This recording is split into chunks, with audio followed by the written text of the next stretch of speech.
All right. Tell me when you're good. I'm good. Hello, that is your review. Actually, can I take this off? Yeah, go ahead. Thank you. Okay, we talked about a whole bunch of stuff.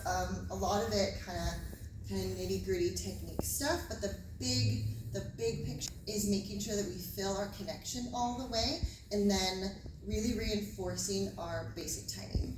So when I'm saying filling our space, if I'm doing sugar push, I'm making sure that I keep going straight back into my connection. I'm not going to go back and then kind of short it by going sideways.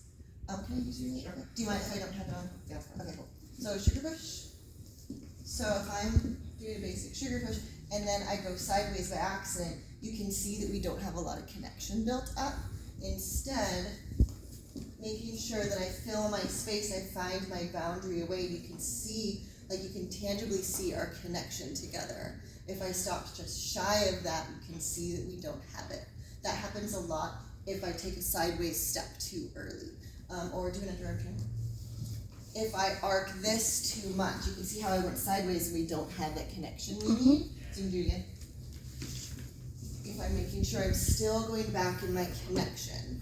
Then some of the more like technical stuff, as I'm working with that, I'm making sure that my shoulder doesn't come out of the joint.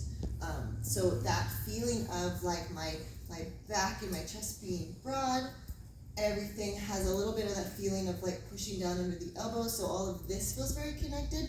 It's if I have that feeling of slightly pushing down under my frame, feels like everything's low and connected, the likelihood of this being pulled out is very low.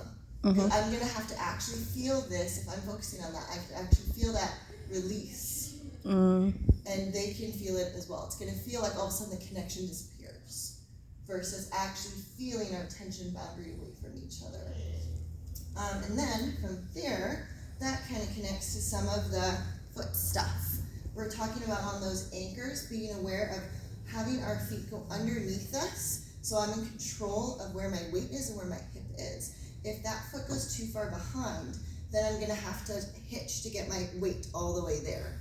So basic walking, like the way our body works, is our weight has to be on one foot, the other foot is free for us to step forward. It's all out of the descending leg, which means if my foot on my anchor for my 6, if that is too far outside of the sphere of my weight and my body, I'm going to have to hitch every time to get my weight there. Or I'm going to have to like booty pop or whatever. Instead of finding the edge of connection, I'm at that really peak connection with my partner.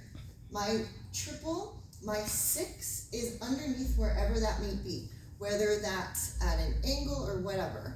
Because you do a bunch of cool styling and like you do a bunch of cool stuff. Just make sure that your feet come back to being underneath wherever that hip is. Then I can actually get a nice 1 because my weight is already there, ready to go. So all I have to do is a regular 1. If you're in control of where that goes and you're in your connection, then you can change it if you want to intentionally. And because we're in that pocket of connection with each other, they can feel it and partake in it.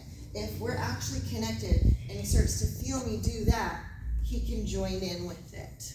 A lot of leaders will pick that up, or they'll pick up a delay, or they can add with it. If they feel that, they can start then turn it into swivels or whatever else they want.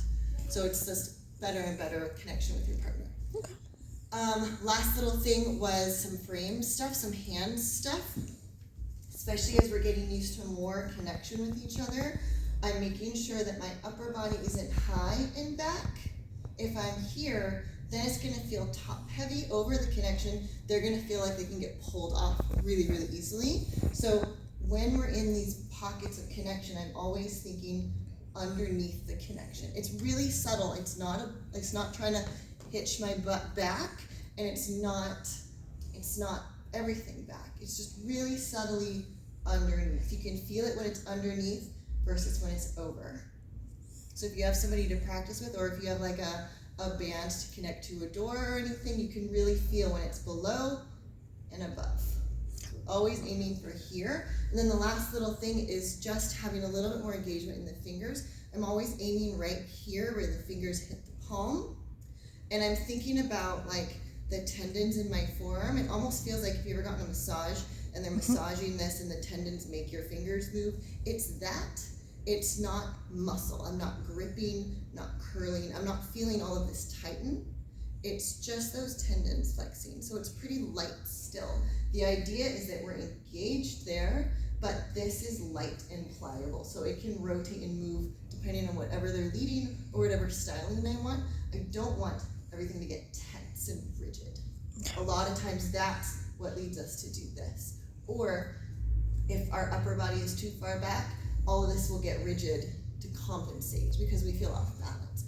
This can stay more pliable with just the fingers there and the shoulders down if we're underneath the connection. So that all kind of ties in together. Okay. That was it.